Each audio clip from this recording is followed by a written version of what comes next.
Today I'm going to speak about what happens when we die. Again, I I say that with the word "die" in quotation marks because, of course, we don't die, but our physical life comes to an end. The title of the address is "More Real Than Real: What Near-Death Experiences Reveal About Life After Death." And so spiritualists have long affirmed the continuity of consciousness beyond the physical. To frame this talk today, Andrew Jackson Davis, he was called the Poughkeepsie Seer because he lived in Poughkeepsie, New York, reminded us that the spirit world is not far off.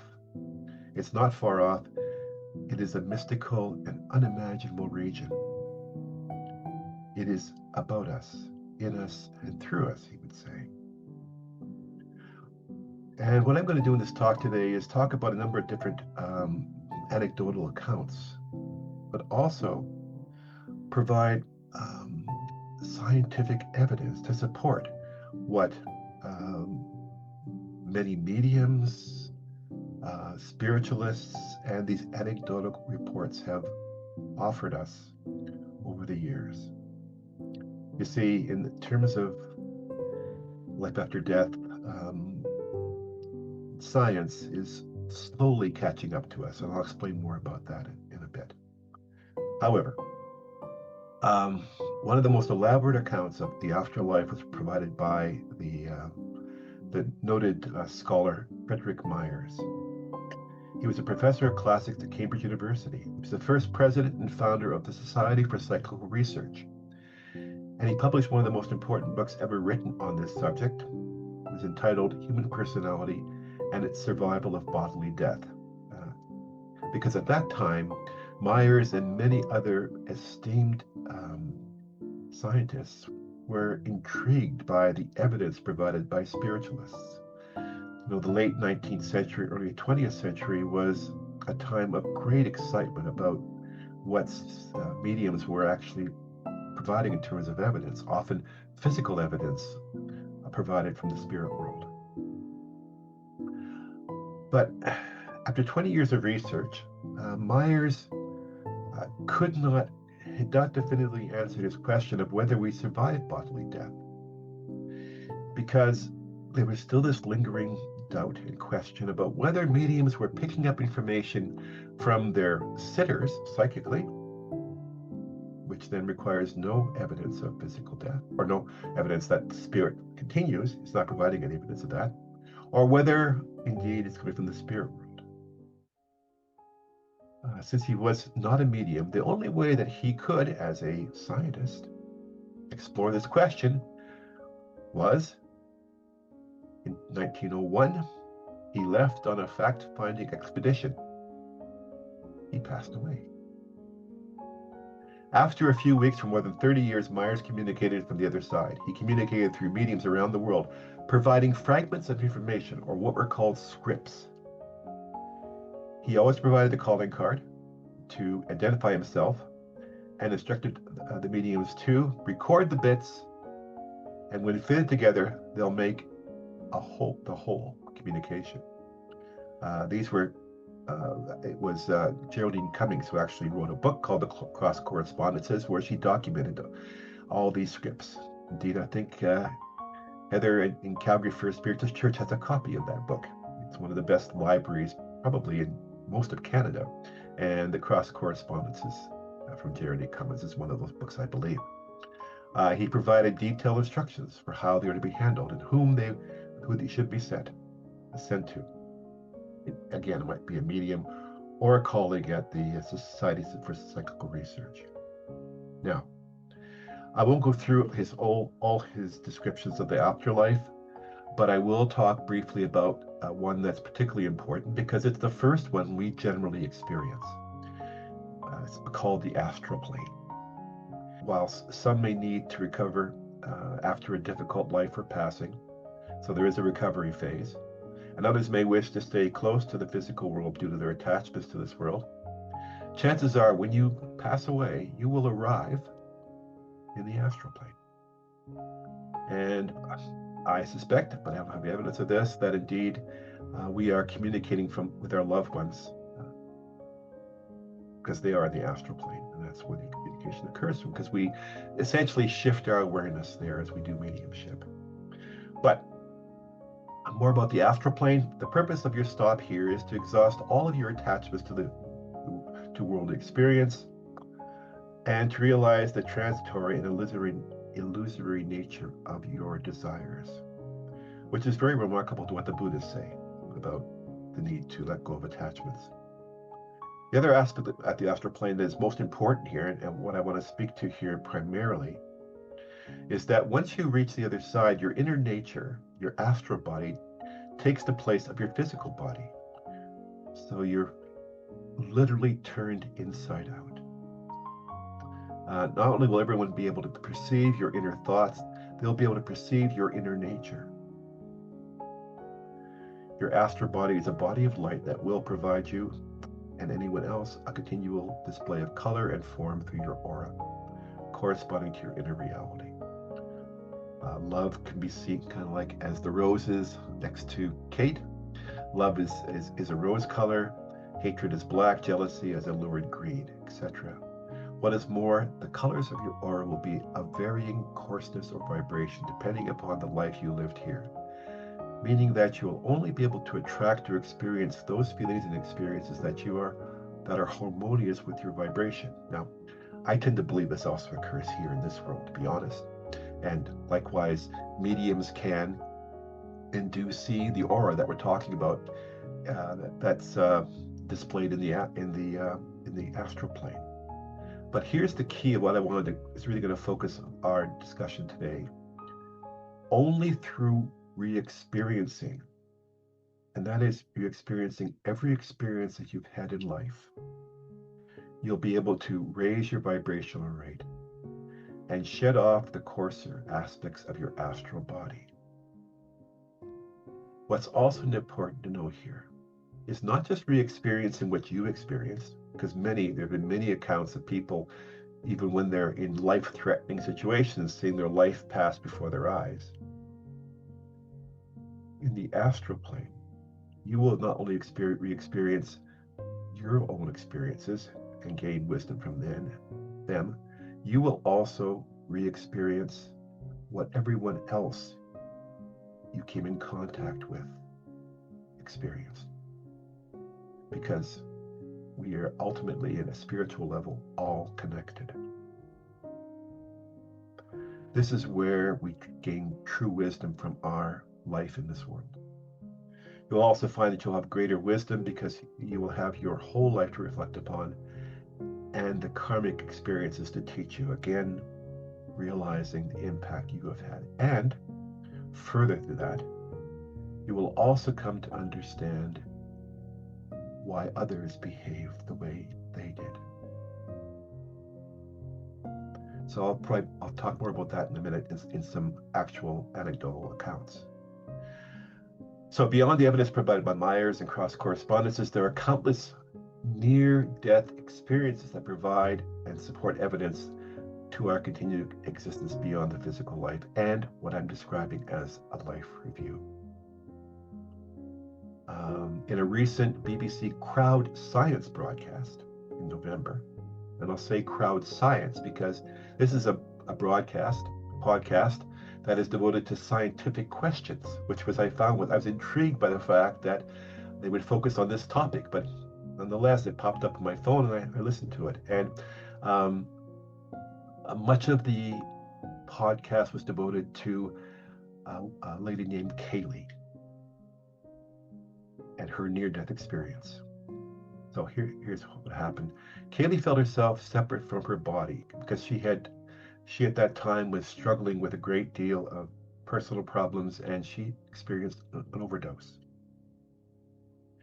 And so she felt herself when because she was declared clinically dead, she felt herself separate from her body. And she turned to see her suffering body and felt extreme pity for herself. She moved toward a bright light, entered some different realm, reached the boundary of no return, and chose to return to life. Upon returning, she described a deep emotional transformation, less fear, more compassion, and a reoriented purpose. Now I'm going to talk more about her experience in a moment. She and so researchers describe these types of experiences as near-death experiences. And again, you'll notice from what she described and further on in her story that there are some qualities that come and are common across all these experiences.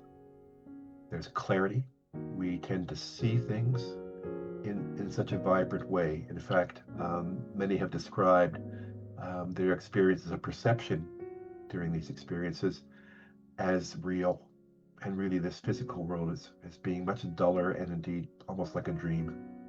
So there's an intense clarity. There's compassion and a profound sense of meaning that persists after these experiences.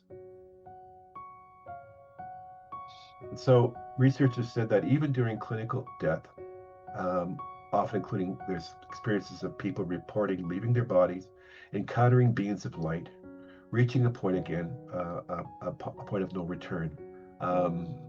Robert Monroe at the Monroe Institute talk about a way station. A way station is a place, again, where we can choose to return or carry on.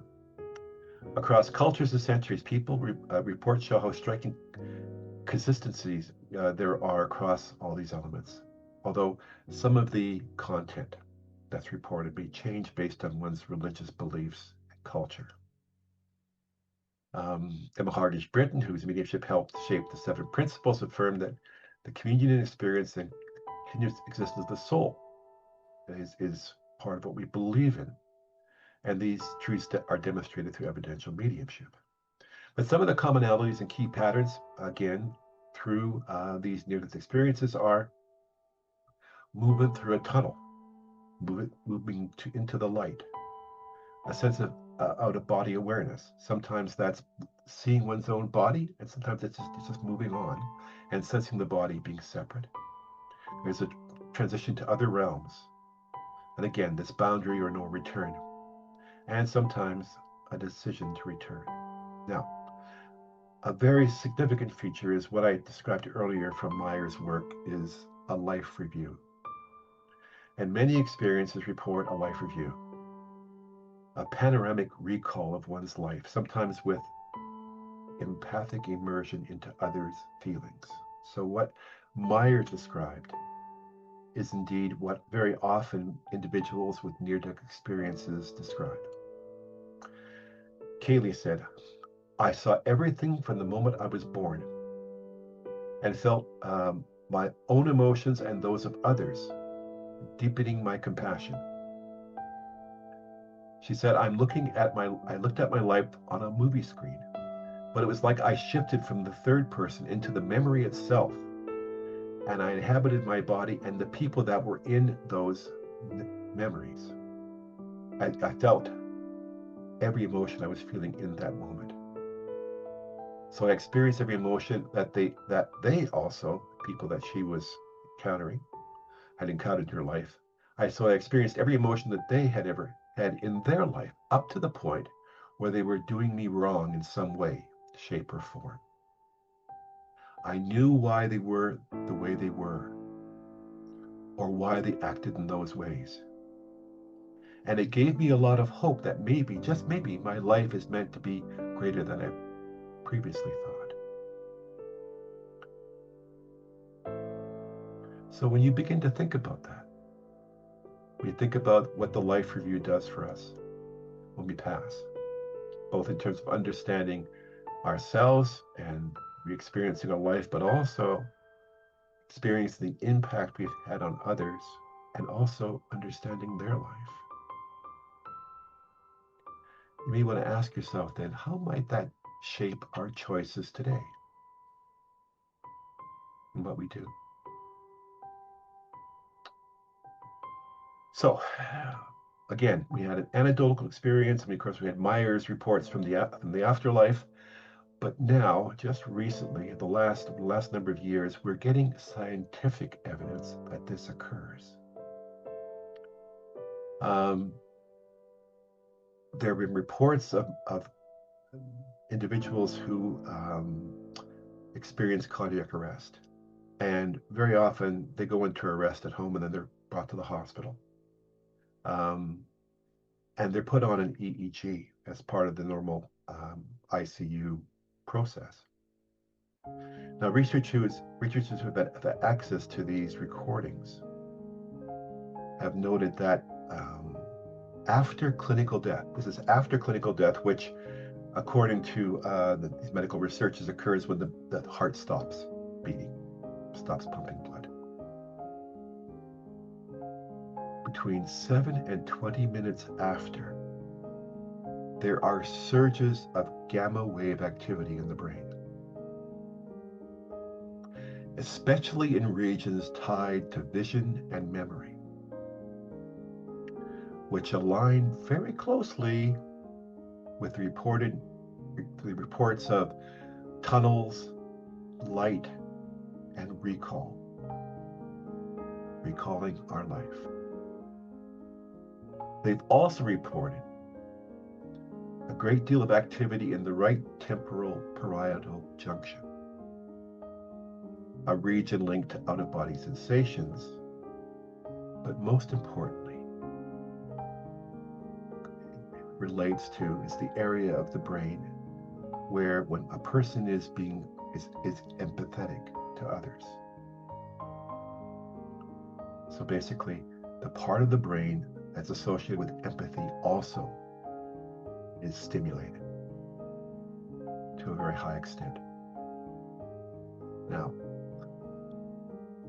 does that fit with the experiencing of other persons' lives and our impact upon them, and the compassion that individuals report when they return from a near-death experience about having more compassion for people, realizing, understanding the life they lived, leading to how they may have transgressed upon them? It's remarkable that brain activity correlates so closely to reports of these early afterlife experiences and near-death experiences, where we experience the light, we experience our life flashing before our eyes, but also experience the emotion, the impact that we have had on others. So these many individuals report that, whether it's NDEs, these NDEs are common and profoundly impactful. And many individuals who have them report less fear of death, more compassion, and valuing their relationships with others more than wealth or status or power.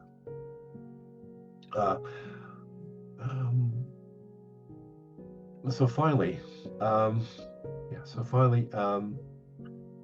Kaylee's transformation involved greater hope and compassion, and to live now with awareness of our future review is to practice what Emma Hardage-Britton described as the 7 principles: personal responsibility and the realization of eternal progress. So I invite you all to perhaps to reflect upon one relationship in your life that needs healing, and take some time to reflect upon what might be some of the reasons why an individual may have transgressed upon you, and perhaps then respond to them from that awareness. You may also wish to offer an apology or a blessing to others who you've transgressed on. Also, you may want to consider doing each night, perhaps do a little mini life review of the day, and ask yourself, where did I add love today, and where can I add love tomorrow? So in closing, we affirm the communication of spirits and the continuous existence of the soul. Today's testimonies and observations suggest that death is a passage, not an ending, a transition more real than real, where love and truth are magnified and where the soul knows the consequences of its choices. To quote the sleeping prophet Edgar Cayce, death in the physical is birth in the spiritual. As we say, we do a communication, I'll leave that with you.